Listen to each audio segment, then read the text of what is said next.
क्या हुआ जब नन्हे मोहम्मद अपने चाचा के घर गए और उनके घर रिस्क की बारिश होने लगी और एक नदी में कैसे रास्ता बन गया, चलिए जानते हैं। दादा हजरत अब्दुल मुत्तलिब के इंतकाल के बाद हमारे प्यारे नबी सल्लल्लाहु अलैहि वसल्लम हजरत अबू तालिब की देखरेख में उनके घर पल बढ़ रहे थे। लेकिन जिस दिन से नन्हे मोहम्मद सल्लल्लाहु अलैहि वसल्लम उस घर में आए, उसी दिन से घर का माहौल ही पलट गया। घर के चारों तरफ फिजा में एक अनोखी सी महक तैरती रहती। जहाँ पहले खाने की किल्लत लगी रहती थी, अब नन्हे मोहम्मद सल्लल्लाहु अलैहि वसल्लम के साथ दस्तरख्वान पर बैठने से उस खाने में इतनी बरकत आ जाती कि सब पेट भरकर खाते। हजरत अबू तालिब का घर जो पहले तंगी में डूबा था, अब रिस्क से भरने लगा। जो जमीन कभी सूखी और बेजान पड़ी थी, अब उस पर हरियाली लहलहाने लगी। अक्सर ये होता कि दूध की मशक आधी भरी होती, लेकिन जब नन्हे मोहम्मद सल्लल्लाहु अलैहि वसल्लम उसमें से बस एक घूंट लेते तो वो मशक लबालब भर जाती। घर के सभी लोग जी भरकर पीते, फिर भी दूध में कोई कमी ना आती। बीवी ने हैरानी से पूछा, ये कैसा अजब नजारा है, ये क्या हो रहा है? हजरत अबू तालिब ने जवाब दिया, ये कोई अचरज नहीं, ये मेरे भतीजे मोहम्मद की बरकत है। जब हजरत अबू तालिब बच्चों को नन्हे मोहम्मद सल्लल्लाहु अलैहि वसल्लम के संग खेलते देखते तो उनके दिल में एक अजीब सा चैन उतर आता।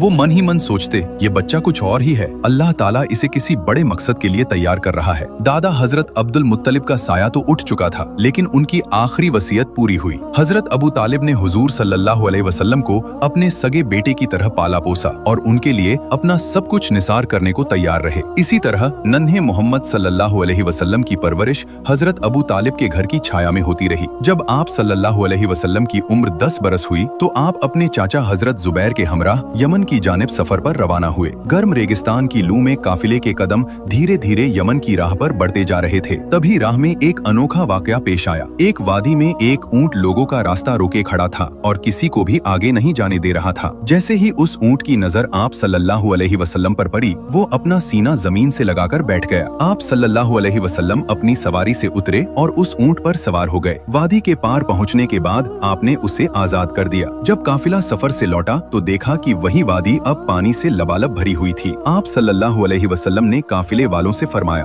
सब मेरे पीछे आ जाओ। जैसे ही आपने उस पानी में पहला कदम रखा, अल्लाह ताला ने अपनी कुदरत का जलवा दिखाया। पानी एक ही लम्हे में दो हिस्सों में बट गया और रास्ता साफ हो गया। आप सल्लल्लाहु अलैहि वसल्लम और तमाम काफिले वाले बड़ी आसानी से वादी पार कर गए। जब काफिला सलामती के साथ मक्का लौटा तो लोगों ने ये पूरा माजरा शहर वालों को सुनाया। सबके मुंह से निकला, इस बच्चे की शान तो बेमिसाल है, सुभान अल्लाह। जो लोग नबी पाक सल्लल्लाहु अलैहि वसल्लम से सच्ची मोहब्बत रखते हैं, दिल से लिखिए, आई लव मोहम्मद सल्लल्लाहु अलैहि वसल्लम। और अगले पार्ट के लिए अभी सब्सक्राइब जरूर करें।